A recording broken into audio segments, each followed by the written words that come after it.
Hello, once again, beautiful people. I am continuing on with chapter 6 from The Power of Oneness by Sandra Brossman, Live the Life You Choose. Okay, we are getting into number 2, the victim role. I just finished number 1, the martyr role, which is dealing with basic belief issues around self-worth. So it's interesting in this book, she says that we all at one point in life play these roles or assume these roles. They are behaviors, they're not labels of who we truly are. These are just simply frames of the mind that can be changed through awareness and choice. So it's funny, again, like I said, funny to me looking through these and like looking at how they apply to you. It kind of reminds me of personality disorders. Very similar because my client, I've talked about her a few times, who used to work at Folsom Prison. We're always talking about this kind of stuff, and specifically narcissists, that we have to, like, all of us have different traits. It's just we have to meet the 15 to like fully be diagnosed, to any particular, one. Okay. The victim role, basic belief issue, self-responsibility. This role tends to be melodramatic, filled with wild and crazy emotional ups and downs. We actually begin to believe that we have no responsibility for all the bad things that have happened to us and for all the mean people we have had to deal with. This is a role of playing helpless and involves a great deal of blaming because we want to pretend that other people are responsible for the situations in our lives. If only we weren't so hurt, so poor, so sick, so tired, we could gain control of our lives. The irony is that as soon as things begin to settle down, we are already set within the emotional ingredients to perpetuate the next drama. There is a definite emotional payoff to this role because we can pull lots of other people into our drama as we assign our friends and family members things they can do to make us feel better and to fulfill our needs. We can become so self-absorbed with our wounds that we become oblivious to anyone else's need for a compassionate friend. Whether consciously or not, we use this role to gain center stage in seeking attention. We justify this behavior with the implied message, it's not my fault that things have worked out so poorly. The circumstances in our lives are not punishments. They are opportunities for growth. Instead of why me, we need to ask ourselves, what is it that I need to learn from this person or situation? As we learn to gracefully acknowledge that whatever we are experiencing is directly related to our perspective of life, then the perspectives we are choosing, we transition from playing victim to being an active participant in our own lives. Okay, this is where the part is like, I don't relate to that at all, which is then that makes sense that I never really understood what that meant, the victim role, because I I have never really thought any of these things in life as in a poor me. So, but I thought this was a good example since I always wondered what this meant. I definitely always ask myself, actually, after I learned about soul connections and things like that, what I need to learn from each person that I meet. I don't know if I can really think of any other examples of. I'd have to think on it of an example to give for this, but yeah, I definitely never really asked why me. Maybe I may have asked like, why is this happening? I don't know. Yeah, I'd have to think about that. Okay, let's go ahead and move into the next one. So I don't know if that resonated with you or not. And like I said, she says that some of these in her experience, she thinks that a lot of us have gone through these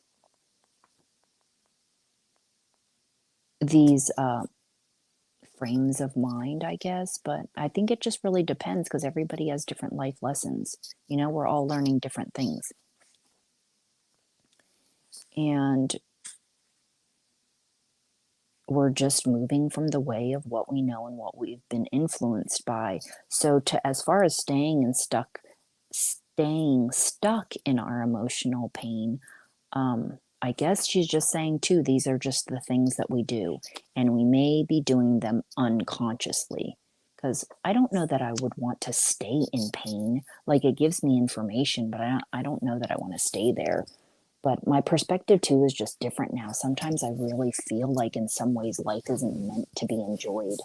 I like it that I heard this saying once.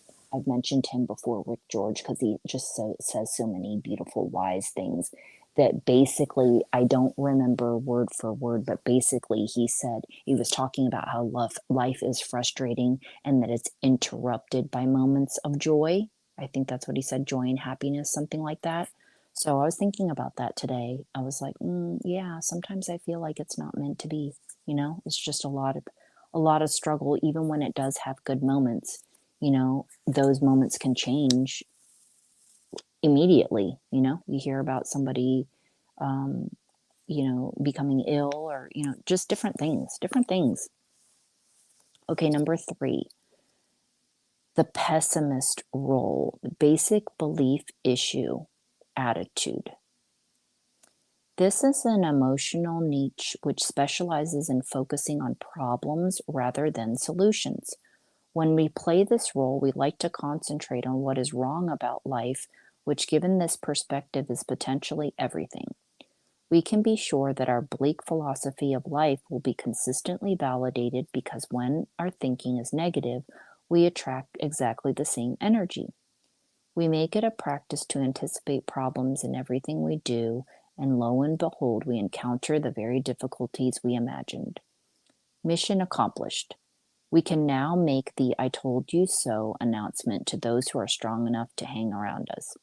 This is a role where we also get to impact many other people, because not only do we view our own lives as a futile attempt to endure life's challenges, but we also feel compelled to point this out to everyone else about their lives.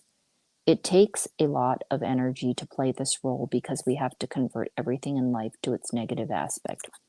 It's like getting a roll of film developed, throwing out the pictures and saving only the negatives. We have to squint and struggle to see anything because we are looking at only the shadow images of the true pictures. We justify this behavior by choosing to believe we can avoid disappointments by dealing with all the negatives up front. We are so prepared for failure and disappointment, we squeeze out the space for success and joy. What could be more disappointing than seeing our worst expectations consistently coming true? Wouldn't it be a lot more productive and enjoyable as well as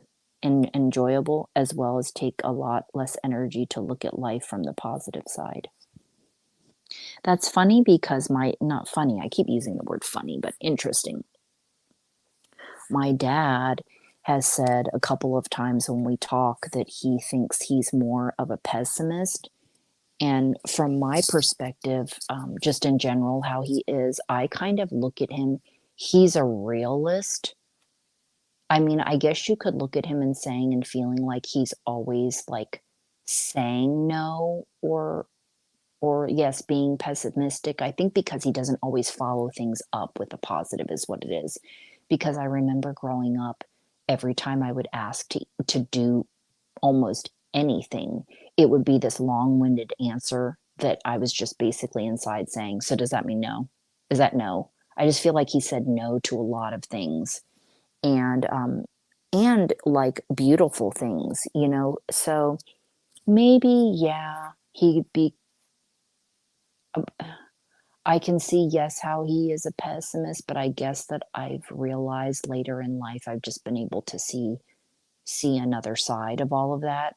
Like, just for example, I think I wanted either to play the flute, or definitely singing lessons, but I think I wanted to play the flute, and he said that I'd get sick of it. So things that I was interested in, I guess you would say, like wanted to grow myself and learn, it wasn't even always a money thing.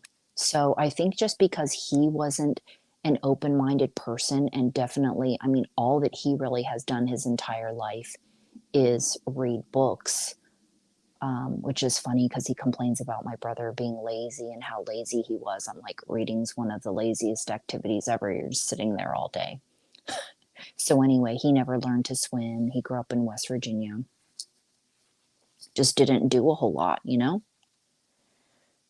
Okay, so should I keep going or should I stop? I've got a couple more. The pessimist. I think I would just say is maybe there's nothing wrong with looking, let's end with this part actually. There's nothing wrong with seeing, like looking at all sides of an issue, you know, writing the pros and cons. Definitely there's, and I think that is being very realistic.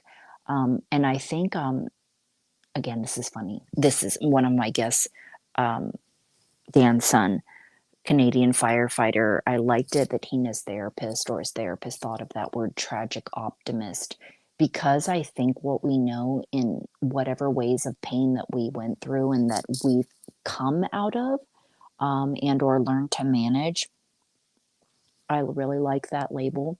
So I think if you're always, that's where if you're not balanced and you're always being pessimistic and you're always looking at the bad side, I think that that's different, you know, but you can definitely change that.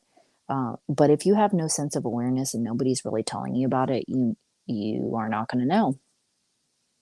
So that's why I like to bring up a lot like about paying attention to your words and how you speak. Okay, so yeah, let's go ahead and end here, and I will go into the next number 4, self-sabotaging behavior, the controller that deals with personal power. Okay, talk to you in the next video. Bye.